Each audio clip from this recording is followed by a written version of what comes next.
నట సామ్రాట్ అక్కినేని నాగేశ్వరరావు, అందాల తార జయప్రద, సహజనటి జయసుధ, అలాగే జగ్గయ్య నటించినటువంటి సినిమా మేఘ సందేశం 1982 సంవత్సరం సెప్టెంబర్ 24వ తేదీన రిలీజ్ అయి అందరి ప్రశంసలు కూడా పొందింది.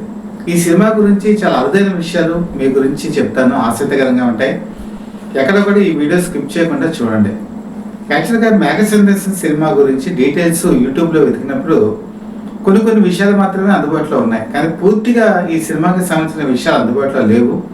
కాబట్టి ఇవి మీకు అందిద్దామనే ఉద్దేశంతో నేను పాత విషయాలన్నీ కూడా సేకరించి క్రోడీకరించి మీ ముందు ఉంచుతున్నాను.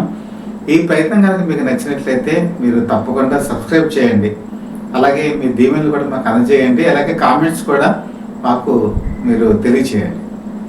ఇంకా ఈ సినిమా వచ్చేటప్పటికి అసలు ఇన్స్పిరేషన్ ఎలా వచ్చింది, యాక్షన్ తీద్దామని ఆలోచన మరి దాసనారాయణకి ఎలా వచ్చింది అనుకుంటే 1980 సంవత్సరంలో శంకరాభరణం అనేటువంటి సినిమా రిలీజ్ అయింది.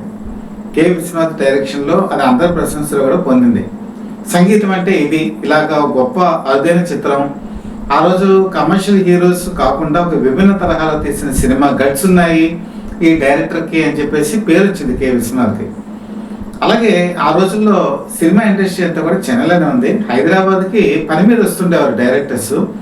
ఇప్పట్లో లాగా 80వ సంవత్సరం ఆ ప్రాంతాల్లో ఎక్కువగా ఫ్లైట్స్ ఉపయోగించేవాడు కాదు. ఫస్ట్ క్లాస్లో వెళ్తూ ఉండేవాళ్ళు వాళ్ళు ట్రైన్ జర్నీస్. దాసనారాయణరావు, రాఘవేంద్ర అనుకోకుండా కూడా ఒకే ట్రైన్లో చెన్నై వెళ్తున్నారు హైదరాబాద్ నుంచి.